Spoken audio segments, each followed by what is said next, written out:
Hello, everyone.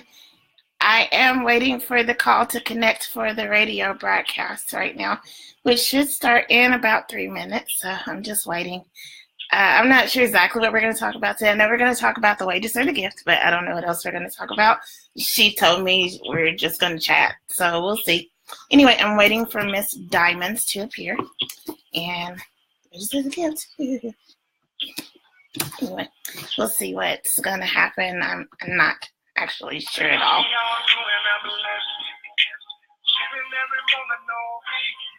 I like that song. Minister D.A. Whitney, also known as the Rev, and his wife Shannon are seekers of God and learners of his word. Through their books, the Whitneys share revelations and insights. That's a radio commercial, I every think. level, inviting their readers to have a closer walk with God.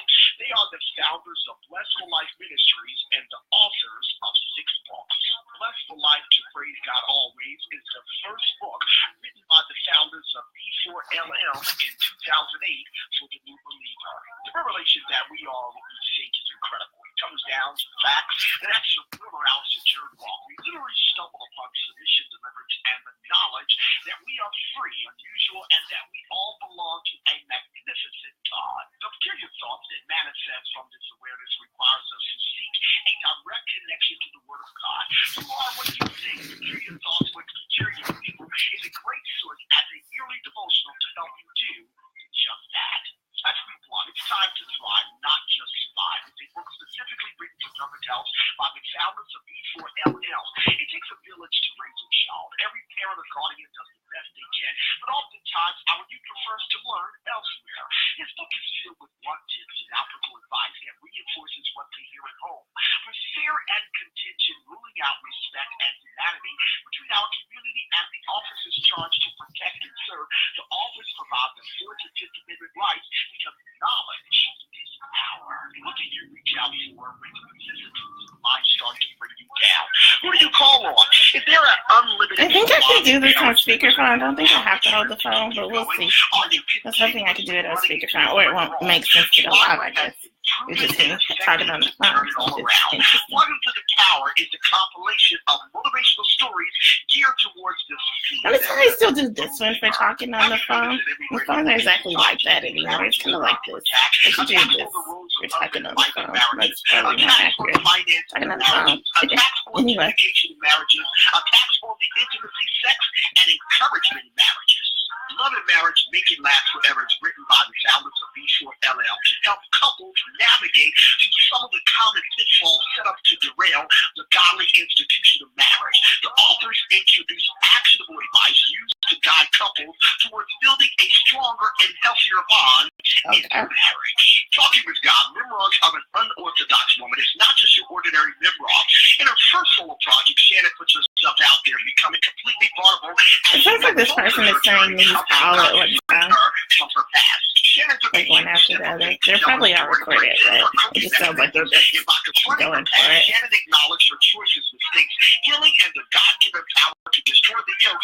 I hope everybody is blessed today that's watching. Nobody's watching it, but I figure people can watch in there and watch later if they want to. And I just feel like going live anyway. I kind of like going live. It's fine. Hi, how are you? Good to see you. I miss our badminton matches. Hope you're doing good. I'm waiting on the radio person. I think here they come. Lacey, we got a problem. The A&B project turned into... Oh, no, that's another commercial. I come to do it one again. Hi, Peter. I came to educate and entertain. And guess what, y'all? Hey, Sonic. Ooh, yeah. I'm waiting for the radio show. It should get started in shortly, I'm sure.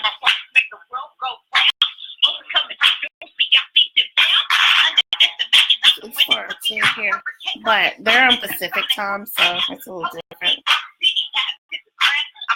Might not be quite 4 for her, or 2 for her. That's what she said.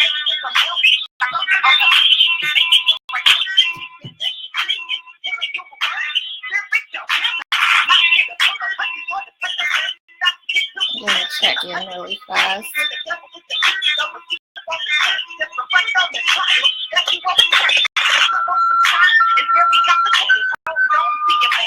Texting.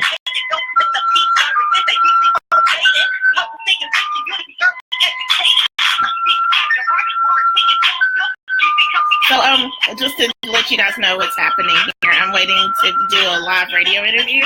I'm just waiting for the host to come on right now. And this is like the background music that's playing on the radio station. Hi, Taylor.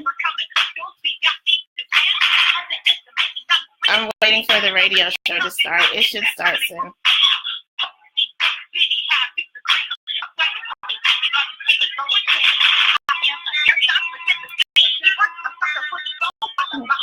This is the lady that's on the thing. She's messaging me.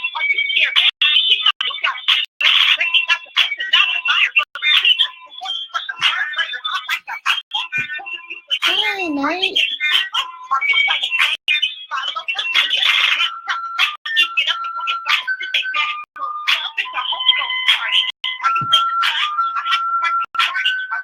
She's messaging me. I might not have done it right. I'm not sure. Let me see what she says. You know how the little dots are going when somebody's about to tell you something? That's happening right now. Was happening. It stopped. I don't know. So I'm waiting patiently.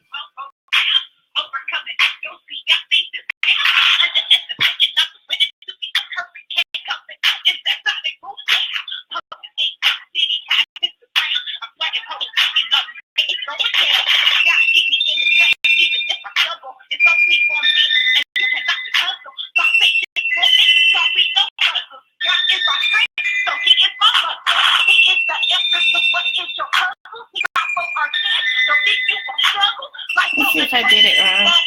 Sorry.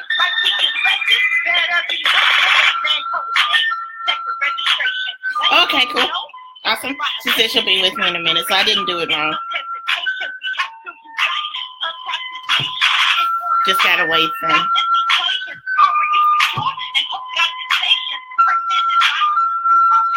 Modern technology, I can be like on the phone, on the radio, and on my computer at the same time talking to you lovely folks. Anyway, the radio show, I'm going to be interviewed. I don't know what kind of questions she's going to ask me. She wouldn't tell me beforehand. She's like, we're just going to have a conversation.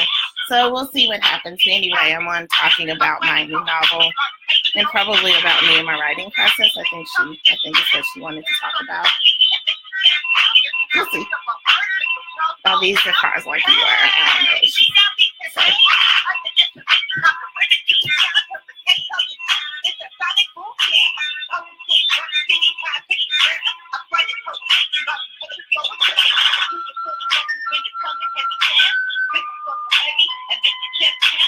Christian rap.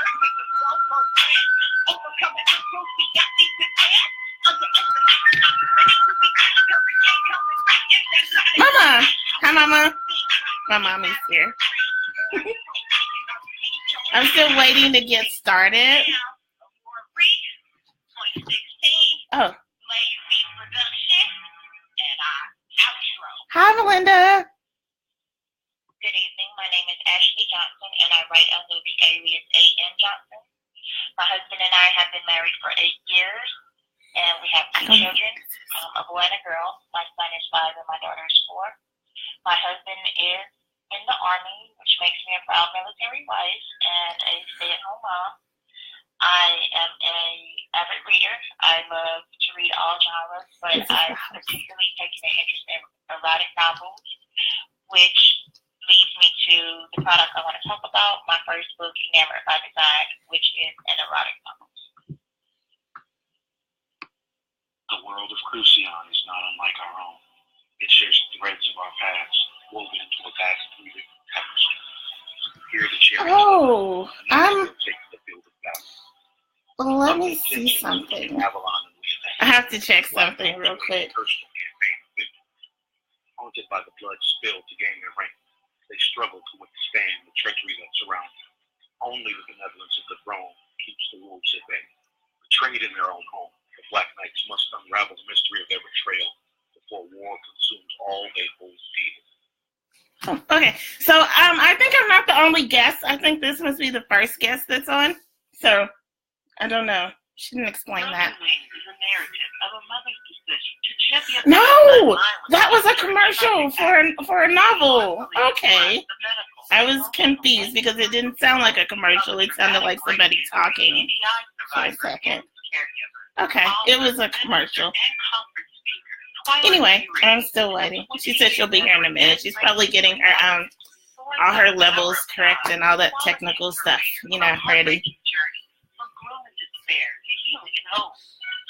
I've had a pretty relaxed day. I haven't really done much, but hung out with online friends and stuff. So, relaxed Saturday. There's a lot of commercials on this radio station.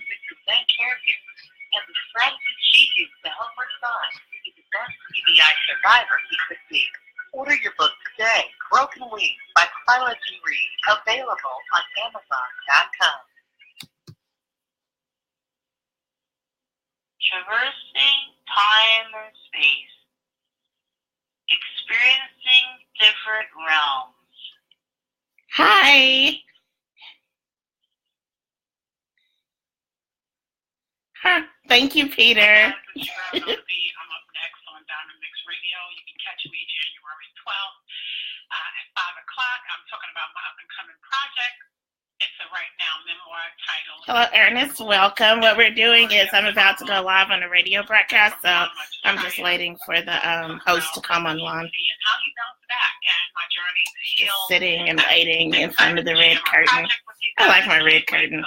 It's pretty. Check me out. Diamond Mix Radio, January 12th, 5 p.m. Be there or be square. Hi, I am Nabila Farouk, a first-time published author. The name of my book is The Chronicles of Captain Shelly Manhart. This is an adventure story meant for the adult genre or for the older young adult audience. My book tells the story of Shelly Manhart, who becomes a pirate captain following a tragic childhood. Still waiting. Her family, she faces no other choice than to rule the sea with her pirate crew to survive. She searches for her family, and along the way, she uncovers secrets about her own past. The fact that my protagonist is a female pirate captain really stems Aw, that's sweet. Love you, Mama. I love Mama, too. She is awesome. Hey, what's going on, people? This is your girl, Amori, Poetical Justice. Again, this is Diamond Mix. I hope everybody is having a blessed weekend, people. I want to say shout out to all my sponsors, all supporters, all listeners. Y'all know I try to keep going strong and doing higher points of elevation, people, because the reality is we are in a time, 2018, who said we were going to make it to 2018? We're not even promised or guaranteed tomorrow. That is true. In any case, I'm not going to hold up anything else. Since we got everything in order, I'm going to go ahead and bring our special guest in, Miss Rosalind Morris. Hey, love, how are you doing? Unmuted. I'm doing great. How are you doing today? I'm doing blessed, love. I just want to say thank you for making yourself available on a Saturday. It's that, it's a billion other things we could be doing on a Saturday afternoon. Yeah, I'm pretty excited. Thank you for inviting me. Oh, of course, love. I mean, you are welcome. And guess what? I don't feel any nervousness of energy from you. I don't think I have to tell you, just have a good time, be yourself, and we are for this two people who haven't seen each other for a long, long, long, long time. Feeling me all the nitty gritty. So, I think we straight, because I tell people in the first 10 seconds I know if a person is nervous or not. Oh, yeah. I hear it, and then I will hear it, and then they feel like I'm, it's like I'm job interviewing you. No, this is not what the case is. I tell people all the time, I am a free-flow conversationalist. I think it's always best to just be natural. Mm-hmm. I don't like scripts. I'm not saying scripts are not required of things, but for this show, this is all free, people. This is all all raw and real. So what you hear is what you get. So welcome, love. I hope that was a nice diamonds mix. A nice diamonds mix welcome for you. Yes, it was. Woohoo for improvisation. Yay. Yes, that part, why not? So, with that being said, I think a way to get started, because it's interesting in how our conversations go. But when I see you, I want to go to the beginning of what's going on with Miss Rosalynn Morris. I like to interrogate about childhood. I like to see where the points of creativity end up coming from. Don't get me wrong, we're going to definitely talk about your novel as well. I just like to do like a build up and build this like little journey storybook, if you will, a storybook. Okay. So people can understand, a detailed, like, okay, this is not just the person who writes a book novel or does this and does that. They did this and they did that. Makes them feel, okay, I personally know you in my own way. Okay. So, how does life begin for Miss Morris? What's going on? What's the first memory of childhood, perhaps? My first memory of childhood. Wow, that's so far back. Let me see. I remember parts of my third birthday party, but of course I do have pictures of that, so that may be why I remember that. I remember the first songs that I heard, the first songs that I remember, which were another one, Bites the Dust and Man Eater. That was my aunt's, I think, music. But anyway, yeah, those were the first songs I remember, and that probably dates me. But I remember, I don't remember much from when I was very young. I remember going outside to play with my friends. It was little back in the day when people went outside and played and, made things out of the dirt and the sand and, hunted grasshoppers. I remember doing that when I was very young. I had this friend named Nikki, and we used to go out, and we were aliens, and we were called Amazoids, and Amazoids ate grasshoppers. Now, Nikki was older than me, so she was like, I was 4, I think, and she was like 10 or 11, so she was a lot older than me. So she taught me how to search for the grasshoppers with my feet, and I'd search for them, and we'd get them, and then she would light them on fire, and we'd pretend to eat them. I don't think my mother, who's there, hi Ma, knew that she had a lighter part, but anyway, it was fun. That's one of my early memories, using my imagination and all.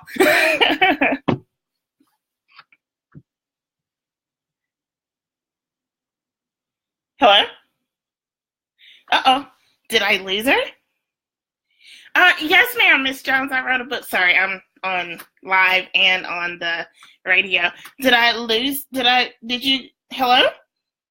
Like, I can't hear. I was just making sure. I'm like, okay. Are we talking to me or are we talking to, I'm like, who are we talking to now? No, I'm sorry. When I said, someone asked me a question, because I'm on Facebook Live at the same time, and so I answered their question, but all of that was to you, answering your question.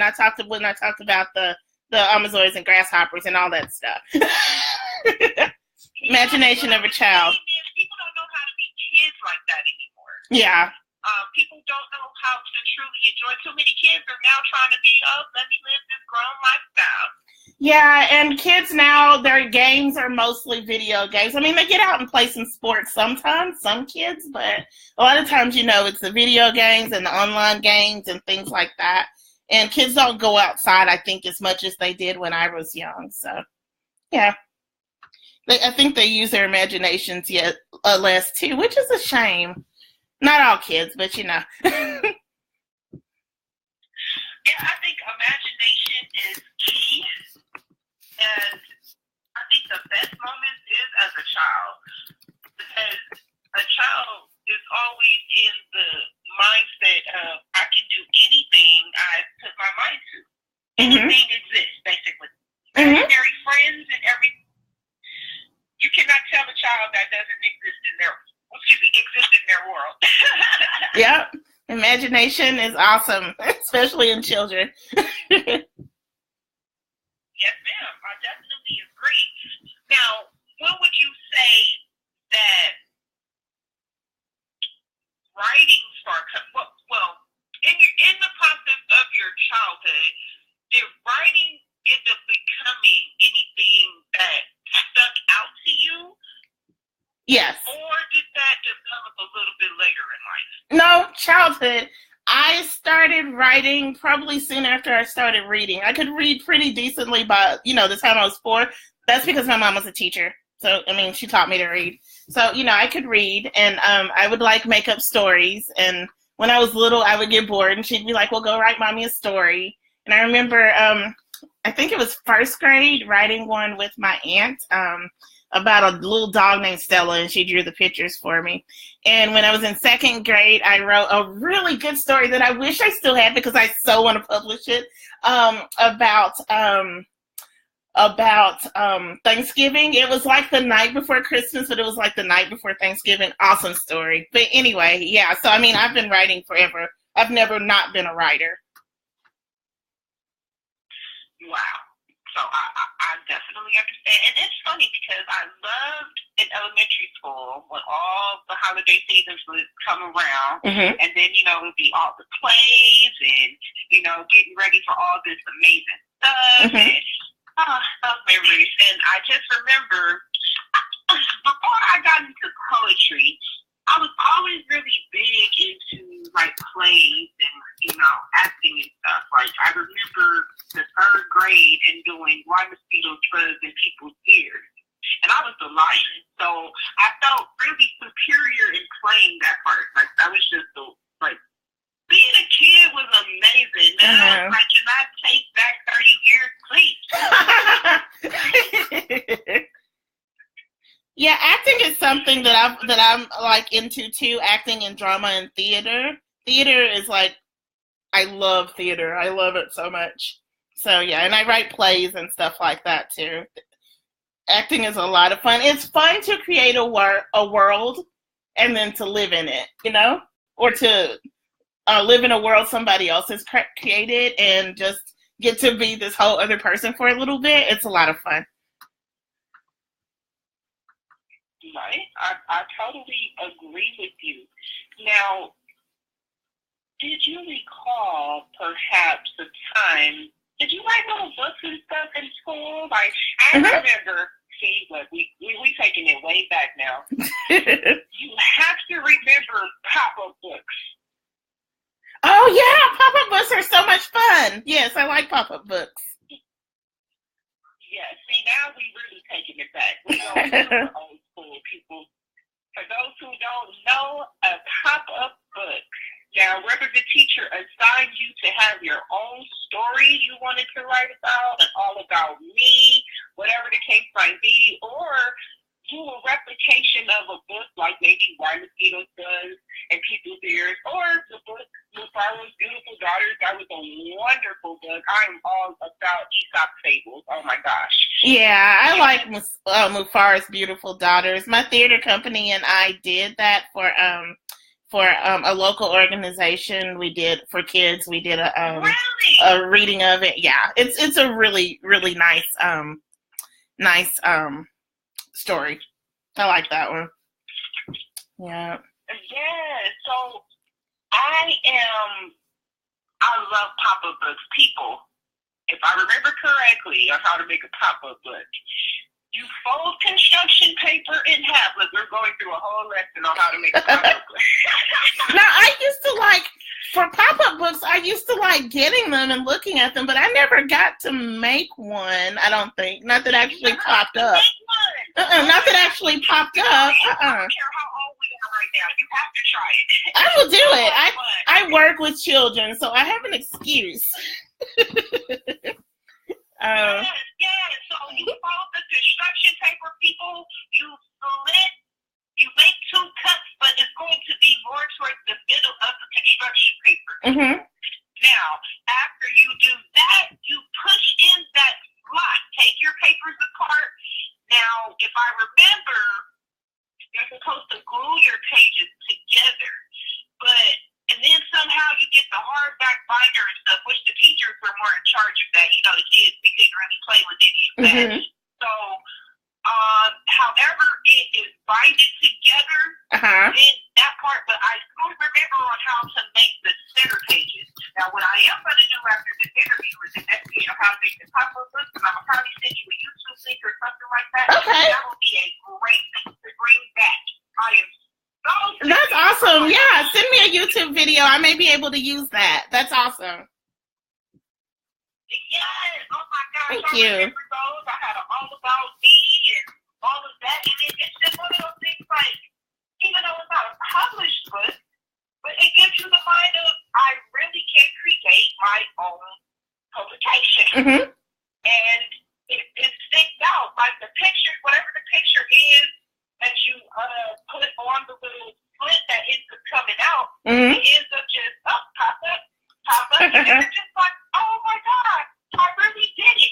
Oh my gosh, so since you're a teacher, what grade do you teach? No, I don't teach. I work for Reading Partners, and we work with the communities to help kids bring up their reading scores. So I have a reading center where I work with kindergarten through third grade readers on their reading.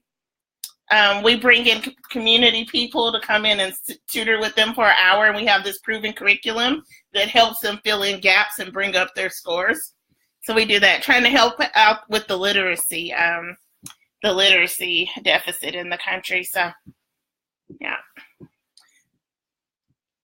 Well, you know what? Even still, that is amazing. I tell people who are, if anytime you could be an influence to a youth, particularly, Mm-hmm. you are an amazing person.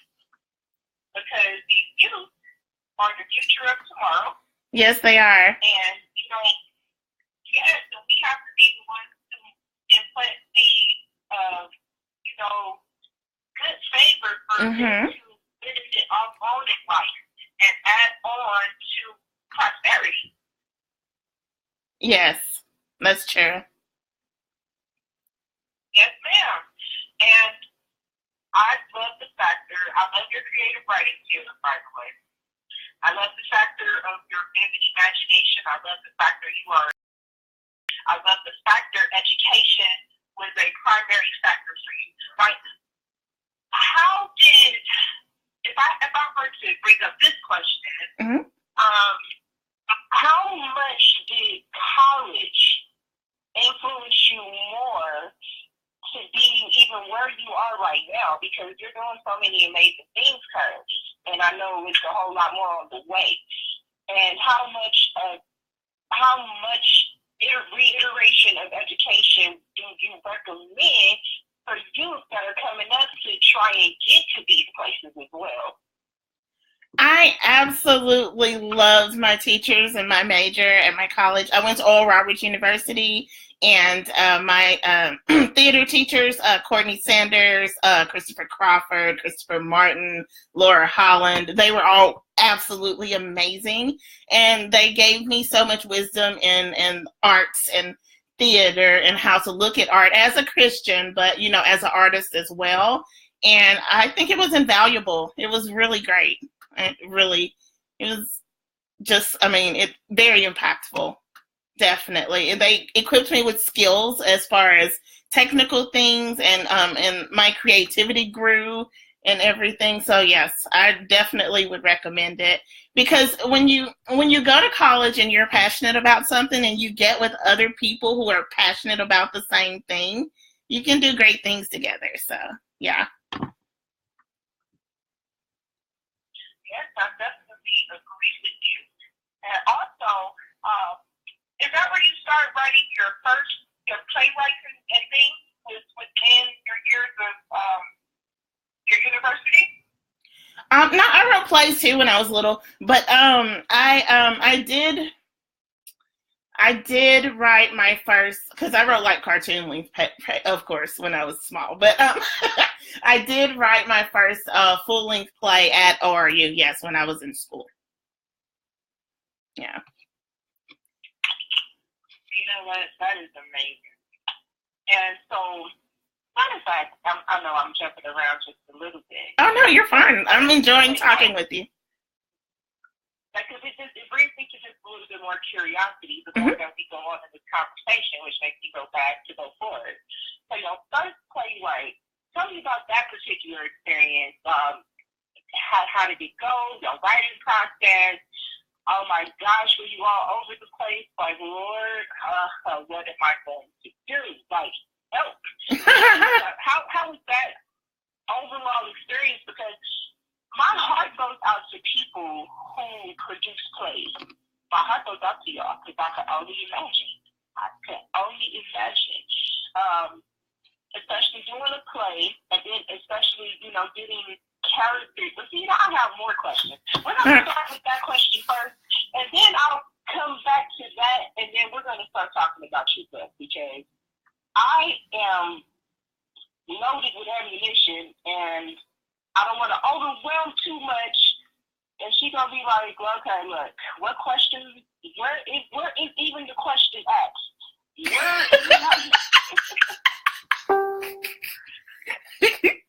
So with that being said, yes, let's talk about the first playwright and the production level of that. We'll start from that. I think that's simplistic enough. Okay. Do you mean my first produced play? Is that what you mean? You know what? We can talk about both. Oh, I'm sorry. Huh? Oh, my first produced. What I'm just saying is we can talk about both if you like. Oh, okay. Well, the play that I did for college, I actually did a play for my senior paper. So I did one that I wanted to do submitted for my senior paper, but that one I finished it, but it needed a lot of revision, and then my computer unfortunately died. And so I couldn't get to it to finish it again. And my teacher, Christopher Martin, I have a story there. So my teacher was like, okay, well, let's do a different story and go a different way. And I was like, okay. So I was pitching, we had a pitching meeting with him because, our faculty has to approve what we write for that. And so I wanted to write, I gave him an idea I had, and so we ended up, he ended up asking me to make some interesting, he gave me some interesting parameters, some limits on what I could write, because I wanted to write something that was, longer, that the action of the play happened over the course of a year or two. He wanted me to write something where the action of the play happened over a weekend. And so I was like, okay, we went back and forth on it. Our creative process was very different because I had to change my creative process just a little bit when I was from writing novels to writing plays. I was never nervous about writing plays because I write. It's like I breathe, I write, it happens. That's not the thing. But writing, I was approaching it especially the first draft of the one that got lost in the computer. I was approaching it like I write novels, and the way I write novels is I just sit down and write. I don't do a whole lot of outlining. I found that you do have to do some outlining with plays. It makes it easier, and it doesn't take away from the creative process like it might would with a novel. So we had a lot of heated discussions back and forth about that, to the point where one day we were in his office talking, and the next door they had a class. The teacher knocked on the wall of his office and said, "Hey, we're having class over here. Could you guys keep it down?" I was so embarrassed. It was so funny. Anyway, he's a great teacher, but we were really bad. And I did what he asked. I whittled the story down to one weekend, and I chose to write a comedy. And the whole time I was kicking myself for that. I love drama. I love suspense. I love, what's going to happen. And the comedy's not my, it's not what I would consider my thing. So I was really nervous, and I was like, why did I choose to write a comedy? Now, then I was sweating, and I was like, why did I choose to write a comedy? Now I got to be funny. So anyway, I wrote it, and I got an A, so yay. And then when I started my theater company, I did a play reading with it and got some feedback on it, and then I revised it. And now it's a really good play, and it's funny. When I was in rehearsals for it, we had something happen with our cast, so this one hasn't gotten produced yet. It will be produced. But we had some trouble with our cast. But I remember when I was directing and we were in the middle of rehearsal, I found myself laughing, and I was just so grateful. I'm like, Lord, I'm so grateful it's funny. It's funny, yes, because comedy's not usually, what I do. But anyway, that's the first full-length play. The one that was produced was actually a children's musical that I wrote based on one of my children's books. Jacob Brown is one of my children's book characters, and I wrote a musical based on that. And I was paid, commission to have it done through a local theater company, Tulsa Spotlight Children's Theater, here in Tulsa, Oklahoma. So I got it produced through there, and it was a lot of fun. It's funny because I wrote all the lyrics and everything, but I can't sing, nor can I, write music. So someone else, helps with the music and everything. But it turned out really great. The kids had a lot of fun, I got almost banned from rehearsal, but that's okay. It turned out well. It turned out well. I enjoyed it. I thought it was a fun process, and the costumes were so cute. The kids were adorable. They were pirates on a pirate ship called I Takes What I Please. It was really, really adorable. Anyway, that was my first produced play. Yeah, I don't think I have the talent to write a musical. I'll be stuck looking at the first page. I write one line, and then I just see my eraser going across until the paper somewhere. Now I got a hole in the paper. Now, I'm not saying playwriting is impossible. I could see maybe my book being a play. My book that I came out with last year. I see it being a play possibly, but I think I probably wouldn't want to be in the position to probably wholly produce this play. Yeah. No, I think that's just a very big responsibility, a little bit, but I'll be the creative director. How about that? Yeah. But it's nice to hear the fact that I love that you committed and gave back to children. It's something that really touches my heart and my spirit because, again, youth are so important, and the fact that you made it you made that availability for children to participate in and understand that you can do more than words as long as there's actions behind it. Mm-hmm. You can do anything. Yes, that is true. It's fun to watch children, use their imaginations and grow and be successful. That's awesome. Yes, ma'am.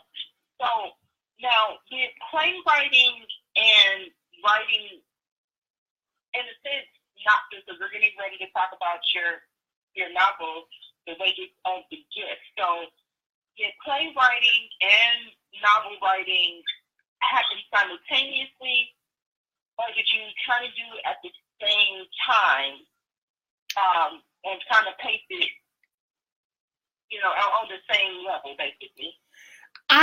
No. No. They were at different times. I wrote the first draft of The Wages or the Gifts before I came to ORU, before I came to college at ORU. I went to college before, when I was younger, right out of high school, I went to college. And then I went back home for about 8 years, and then I went back to college in 2007. So, I wrote the first draft of The Wages Are the Gift.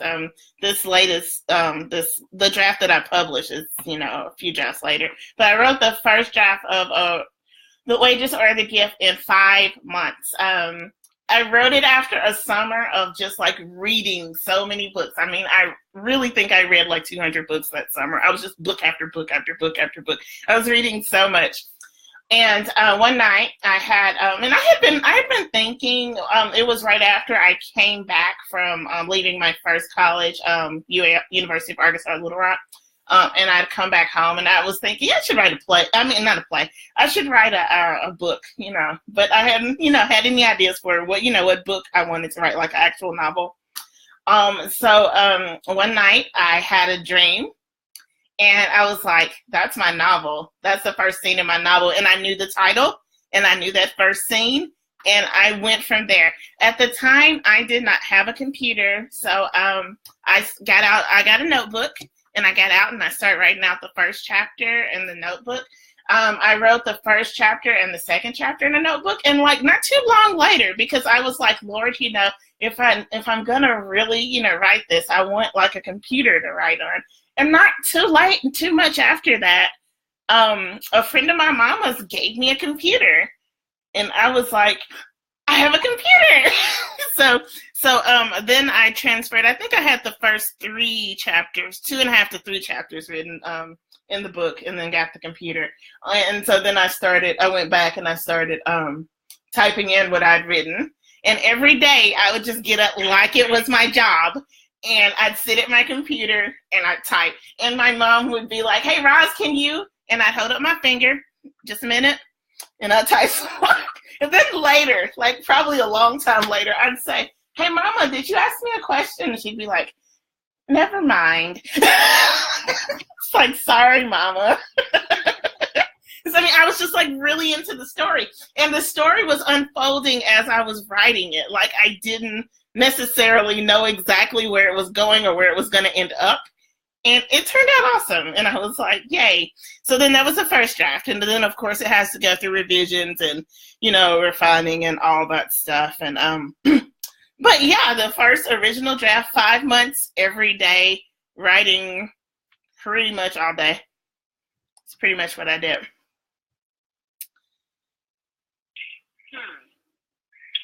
And I have to say, she said, wait, Mama, what you say? Yeah, I feel like she was such a good sport. My mother is the most supportive person. She was such a good sport. Such a good sport. So that was awesome. I really appreciate her. Yeah. Well, I'm definitely glad for that, because I tell people all the time, what are we without support? Yeah. And, and then it's funny because it's interesting. People want support, but then they don't give it. I'm like, look, you gotta fair trade people. That's how this works. Like, yeah. Especially if you were into the independent artistry of any type. But some people, they want the throne before they get to share the kingdom. So I don't get it. But anyway, that's another story for another time. So, matter of fact, the wages or the gift. Now, how did you come up with this title? It's from Romans 6:23. For the wages of sin is death, but the gift of God is eternal life through Jesus Christ our Lord. So I just, when I had the dream, and the dream was just, how dreams are sometimes just little snippets because there's like several dreams in a row. This particular one was just 2 guys. And they were in a waiting room, and I thought they were twins. They ended up not being twins in the book. But anyway, I thought they were twins until I started writing. But they were just 2 guys, and they were in the waiting room, and one of them was pacing. And I woke up, and Romans 6:23 was in my heart, and I was like, "The wages are the gift." That's the title of my novel, and I just got to work just like that. Yep. That's how it happened. And so because that is a very deep title. It is a very deep title. Like, it gives you chills a little bit when you just sit there and think about it for too long. Like, oh, okay. Yeah, and you really think about it. But I'm sorry, my mind is just in that mode of really thinking about the detail of your title and how really deep that it gets. Yeah, I played later on after during some of the revisions. I thought about maybe shortening it or changing it, but I just never felt like I could change it because it is kind of long, the wages or the gifts. But I thought no, I thought it needs to stay, so I never did change it. No, I don't think that's long at all, because the name of my book title is Love and War, Only the Beginning. Mm-hmm. So I don't think your title is long at all. I think it suits just perfectly. And, like, regardless of what anybody else thinks, like, this is your kid basically at the end of the day. Yeah, that is so true.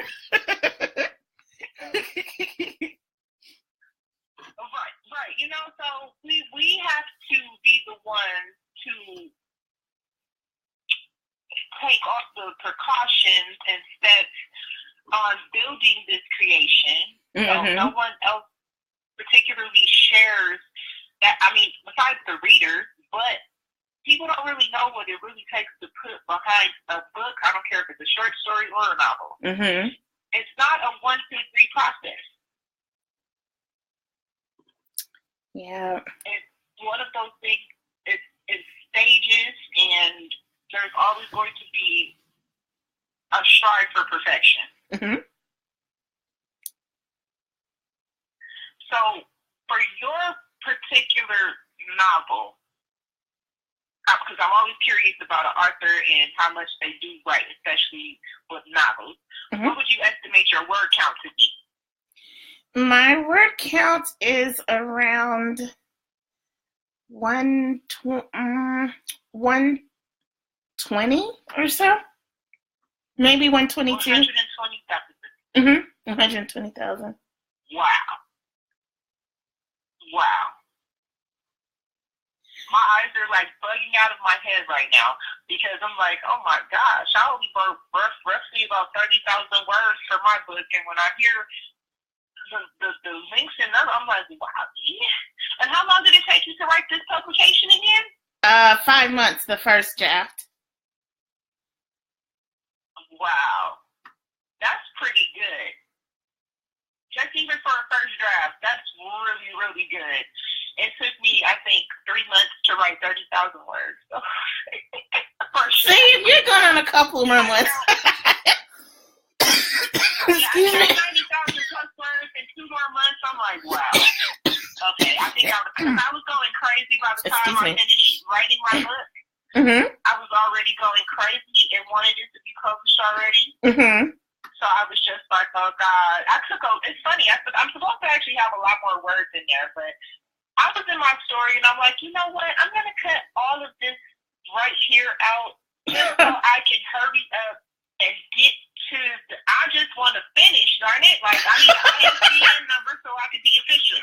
Oh, okay. It just gets to that eagerness. So, with your book, because I was reading in your blurb, when supermodel Ebony Reynolds, a born-again believer, stumbles upon evidence that could threaten the entire operation,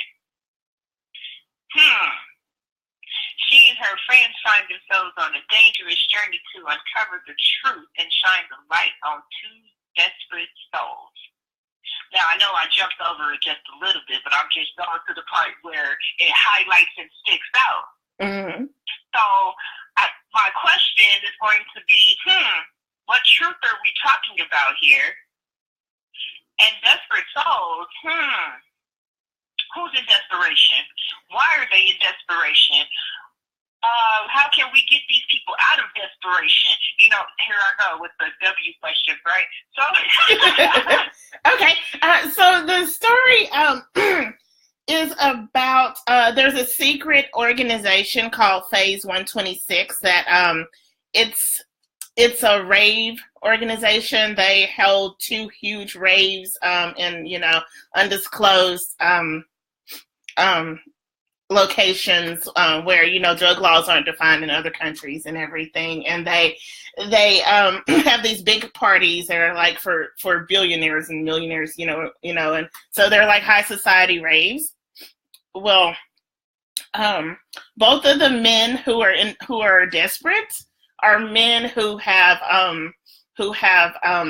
had encounters with these raves. One of them, his sister was killed at a rave. Another one of them, he was a part of the whole rave organization, and and he has other issues too that he's going through. So they're both in a very bad place for their own reasons. And Ebony and her friends, Stefan and Center and Nathan and Mitch, they all help them come to a place where they're desperate for a relationship with God. Of course, this is a Christian fiction novel, so they help lead them to Christ, and and help them deal with the things that are going on in their lives. As well as while they're trying to get away from the bad guys, the leaders of Phase 126, which includes the CEO of the modeling agency, as well as his brother, as well as a mob boss. And it's actually a whole organization of men who come together to make these, raves and everything. And yeah. And so they're helping. They think that Ebony has evidence, and so they're after her. So she has to deal with that too.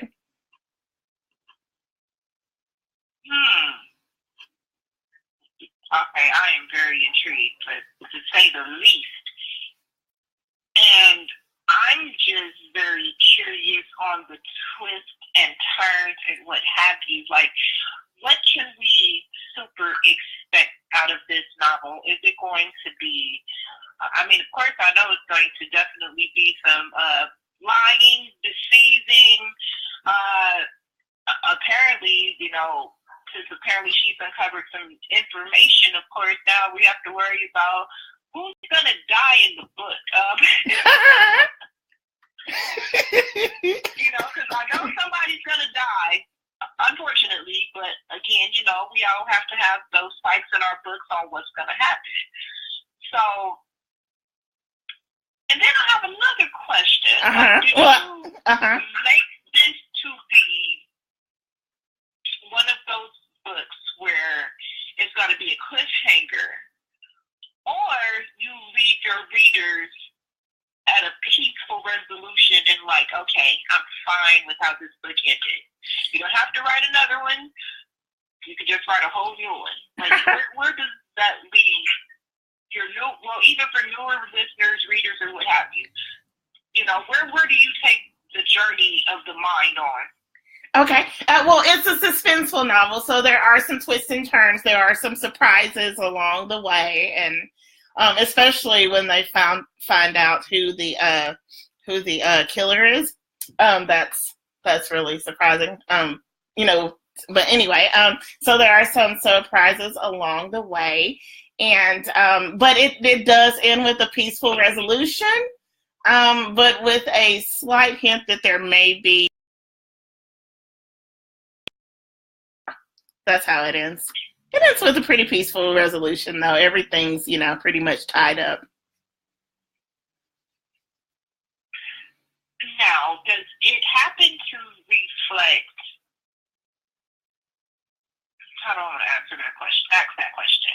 Does it happen to reflect typically what people experience, perhaps in everyday lives, as far as, because we all sin, whether intentionally or not, and sometimes we don't recognize it. On top of that, so that's why we say, "Forgive me, Father, for I have sinned." So,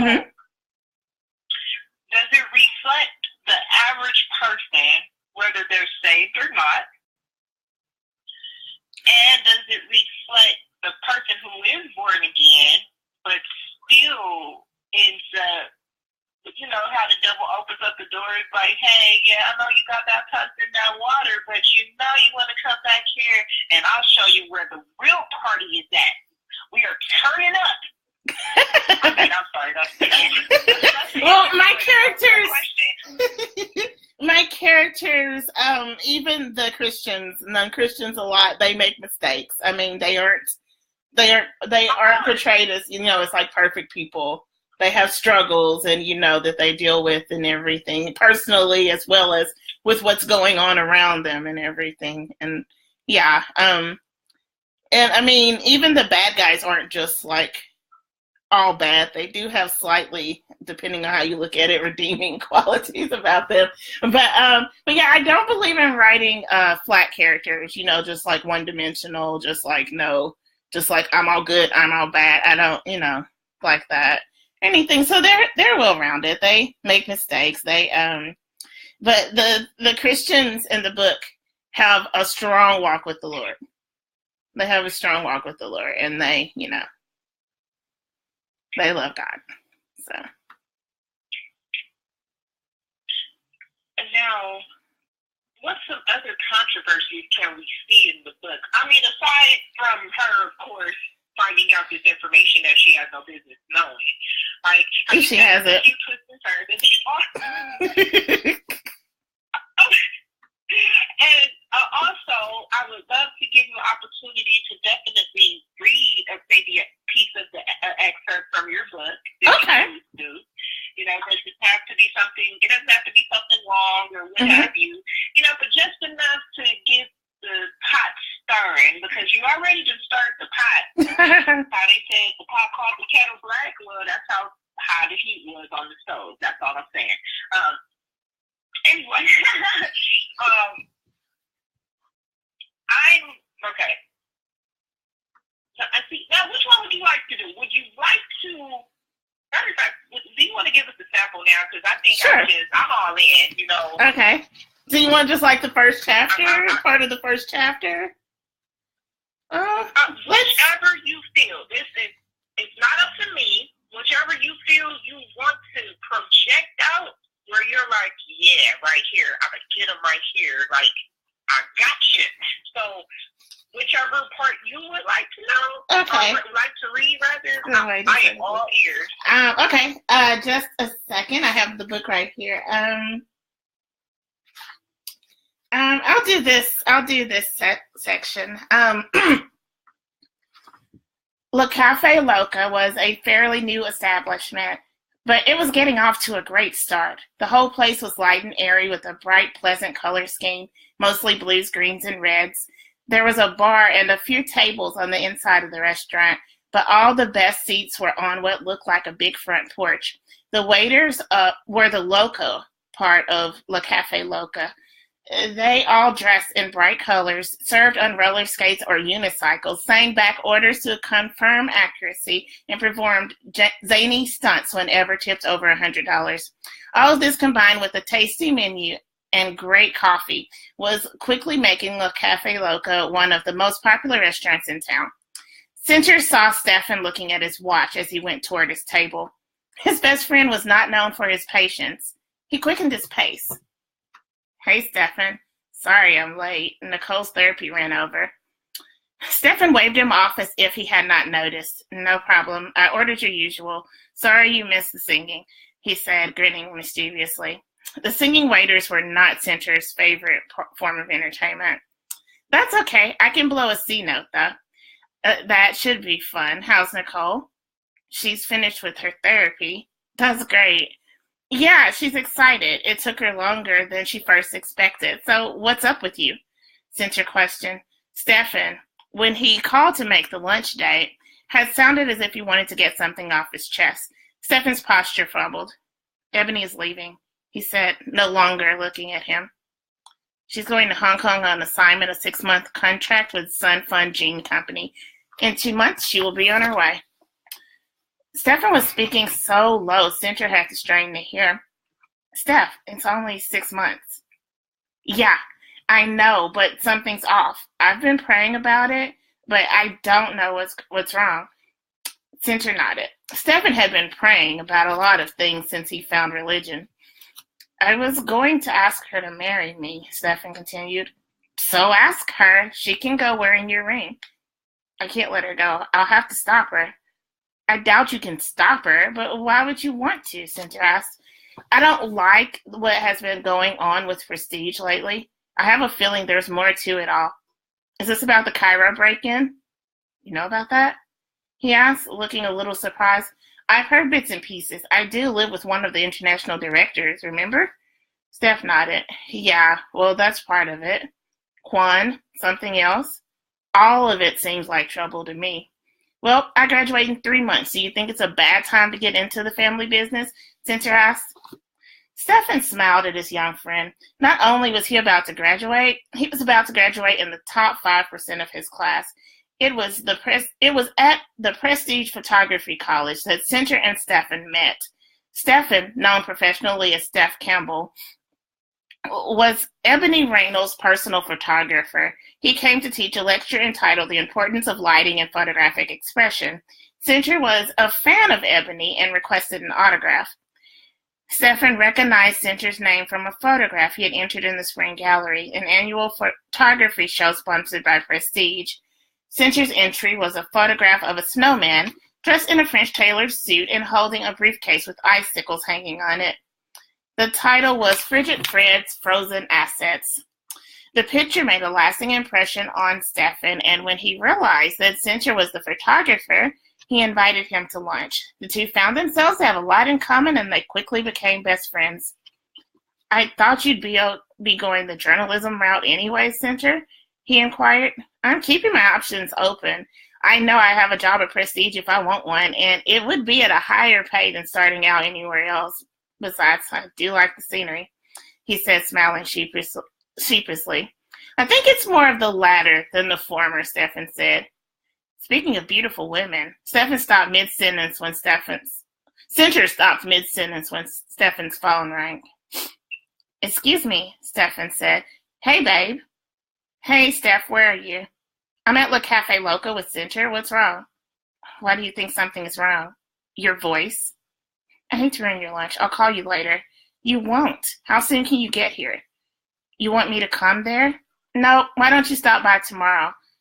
If you knew what I've been through, you'd be nicer to me, meanie. How soon can you get here?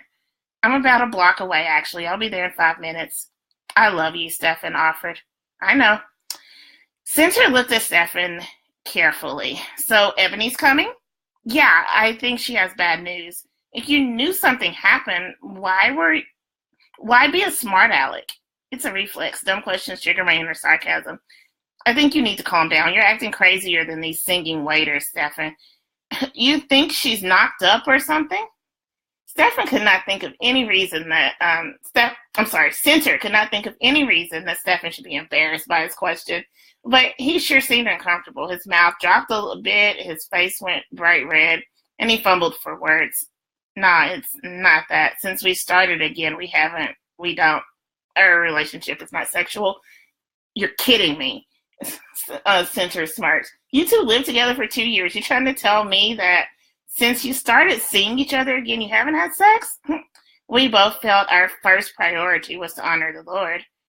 There are a lot of rules in your religion, huh? In his word, God gives us principles to live by, but they don't work without a relationship. Relationship? Center echoed, cocking his brow. A relationship, an intimate relationship. Center said, rolling his eyes. He just did not get this newfound religion. It was as if Stefan was becoming a different person. He decided to change the subject. I was about to ask before your call, are you through with work today? Yeah, Chloe had an early morning shoot. How'd it go? Okay. She seemed distracted. She wasn't playing with the camera like she usually does. Our client seemed pleased, though. So I guess it was fine. When Stefan finished talking, he stood to his feet. Center turned to see Ebony walking toward their table. She looked beautiful. She was wearing a light blue pantsuit. The jacket, which came down to her knees, buttoned only at the waist. Under it, she wore a darker ocean blue satin button-down collar. Button-down.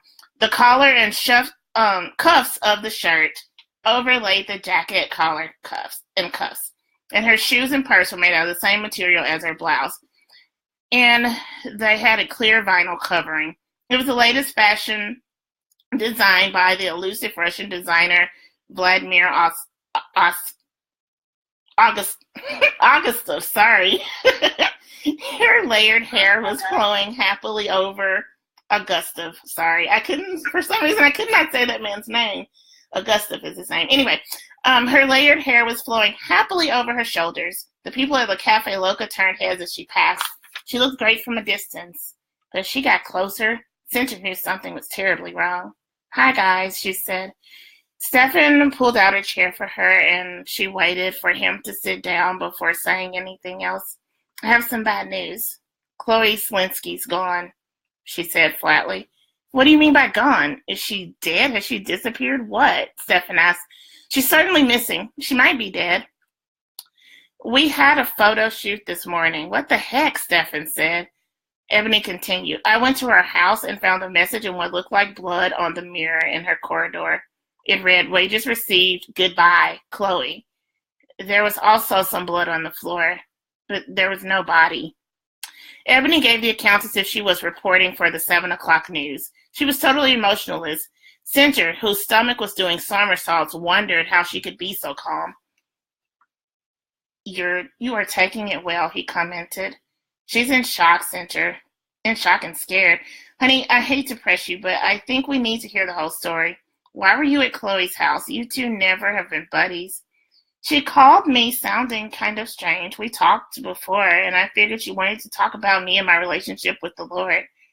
"How did you get in?" Center questioned. "I rang the doorbell and no one answered, so I knocked and the door swung open," she said. Ebony put her hand through her hair and tipped her head towards Stefan. She didn't speak. She just looked into his eyes. The gesture seemed to communicate volumes to Stefan. Center admired their connection. "Center, do you have your radio?" "No, I had Nicole drop me off, but I can take a cab if you need to go," he offered. Stefan looked at him, clearly concerned. "Man, you look green. You okay?" "I'm queasy, but don't worry about me. You go ahead and get Ebony out of here. She needs you a lot more than I do." Stefan nodded. "Let's go, Ebony," he said. She stood and said goodbye to Center and motioned for Stefan to lead the way. He did, squeezing Center's shoulder as he passed. Sitting alone in the restaurant, Center felt nervous. This recent incident, combined with the other strange things happening in and around Prestige, was unsettling. He was starting to agree with Stefan. Something was wrong. Glaringly wrong. He was about to call a cab when Nicole called. She wanted to know what time he'd be home. He told her about Chloe, and she said she would come and pick him up. That's all. So Chloe is missing. Chloe is missing, yes. Oh, wow. And the wages have been paid. So Chloe's missing, and there's blood, like on the mirror. Yeah. So it just kind of makes you wonder, Chloe, what wages have you paid, and what did you pay with? Yeah. It just makes you kind of really think about that. I definitely had a really great visual of everything. And I can say that you are really opening up somewhere where somebody's just going to be like, where am I going in this story? And it's going to keep me reading. That's the goal. Thank you. Thank you. Yeah, because that's how the characters are, just even in the sense, you just can feel the sense of each individual. And, I'm like, okay, I just really wonder what's the next page, Yeah, definitely great visuals, great details, great concept. And your book is going to do amazing. Oh, thank you. Thank you. Yes, it is, Liz. And I'm going to actually go into my chat box. It's a couple of questions that we can answer before, because we are on overtime now, people. We are on overtime. So, okay. I want to try. Yeah, we will try to wrap up this show in probably about the next 5 minutes. Okay. One question from the chat box for you, Ms. Morris, would be, in writing this creation, what was the most complicated factors? The most complicated factors. I don't remember. I remember there was something. There was one part of the book where I got stuck for just a little bit. I got stuck, and I couldn't figure out what the next step was, like why this happened and what would happen. So, not to be like that, super spiritual person or anything, but hey, I'm a Christian. I prayed about it, and I prayed until I got the answer, and then I moved on with the rest of the book. But I can't for the life of me remember what got me stuck. It was a decision that somebody made, and I felt like the character wanted to make it, but I couldn't figure out why. And I don't remember what that decision was or where that decision was in the book, so I'm not sure what that was. But there was one point where I did get stuck for just a little bit. I think it was somewhere toward the middle. I'm not sure. Oh, I totally understand. Because, like I said, that was a while ago. So, Hey, but you got through it. Mm-hmm. You got through it. That's all that matters. That's all that matters. Okay, let's go to another chat box question here. For beginning authors, what would be your solution or advice for scripting out a production? Well, I guess maybe just to piggyback on this a little bit, being a new author, not necessarily know what direction they want to take, what steps in the process would help define on what they want to do. As far as what they want to write about? Right. Or, yes, I would say that would probably be it in a nutshell. Okay. We don't know what genre they want to write about. Yeah. Or, because there's different genres out there. So, yeah. Write a story that you love. That's just write a story that you love. If you love it, other people will love it too. That's actually almost a direct quote from my first my comedy play. It was actually about a writer, and he was finishing a book. But anyway, write what you love. I mean, write about something that is interesting to you. Write about. I wrote suspense, mystery thriller suspense, because I love books like that. I love books where I'm like, what's going to happen? And I'm like, turn the page, what happens? I love books like that, so I wrote a book like that. Write what you love. I mean, if you love, like romance novels, if that's what you love to read, you can tell a lot by what you like to read. Write something like that. Let your imagination go and just, tell a story. The story you want to tell. I couldn't agree with you more. Liv. And the last question I'm going to take in the chat box is, what is next for your writing career? For my writing career, in addition to marketing The Wages Are the Gift, there's a couple of plays that I'm working on now that I want to finish writing. My second novel, when I thought about The Wages Are the Gift, there were two titles that I had for two sequels that go with it. So I'm going to write those sequels, I think. I've been going back and forth about that, but I think I am going to write those sequels. But I've already written my second novel. I just need to edit it and, get it ready to be published. So I may publish that first. I may publish another book along with the characters of The Wages Are the Gift first. I'm not exactly sure yet. I say that because I want to, by the time I get to my second novel is super important, I believe, especially in the times that we live in now. But I want to make sure that I have I want to have a large established audience before I release that novel. So of course. Yeah. Oh, of course. Yes, well, I definitely am very excited where your journey is leading you. Thank you. I appreciate the fact that you came to come share this journey with me on the show. Mm-hmm. And I'd love to invite you back for a part 2 as well. Okay. Sure.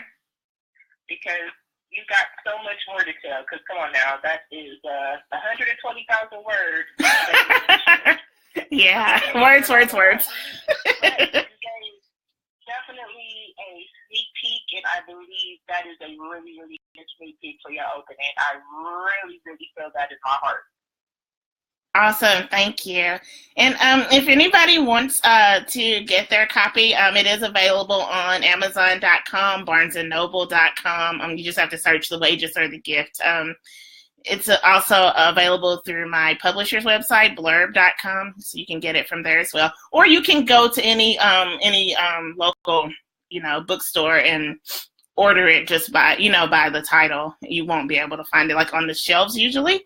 Although I do plan on putting some copies on some shelves in a bookstore in California within the next month or so. Oh, well, please let us know, because I'm out here in Cali. So oh, yeah. Will do. Love, and definitely, do you have any closing remarks before we have to come to an end on the show? See, the time always goes by too fast. I know, it does. Well, I really enjoyed talking with you today and talking with your audience and everything. And I'm grateful for everybody that came to listen and watch and everything. And I hope that that they enjoyed it as well. I have enjoyed the time. Thank you very much. Yes, ma'am. And I'm going to look at the calendar and see what day we can get you back in here with us. Okay. So we can continue the journey, because you are amazing. Your energy is wonderful. Oh, well, thank you. I definitely want to support you in however I can. Thank you. You're very welcome, love. And I do want to refer a few people to you. They also do internet radio and a couple of other things. I'm going to probably get my list out hopefully within the next week or so, because I definitely want people to share their gifts everywhere. I don't care how many times you got to tell the story. That's different people listening to what the testimony is. Yes, thank you. I really appreciate that. Of course, does. So I want to say thank you again, especially being a Saturday afternoon. You could be going to go do a billion things, and you stuck with me. But it's all right, people, because we have come to the close of our feature for our Saturday afternoon. Y'all make sure y'all go check out Ms. Rosa Morris and her book, The Wages or the Gift. Make sure y'all go check it out, people. Support is always key. Now, also, folks, next week, okay, I got to do a couple of lookovers about what's going on for next week's show. I'll have a little bit more clarity about that probably. Okay, so I have it on mute just so I can say that's pretty much the end of the interview. Thank you for everybody that stopped by. This has been fun. That'll be 3 p.m. So, people, God bless y'all, and we will definitely get back to you. Everybody have a blessed evening, and here we go. Bye-bye. Okay, so that was it. I'm going to log off of this broadcast too. So anybody that wanted to come back and watch the whole interview, it's going to be on there.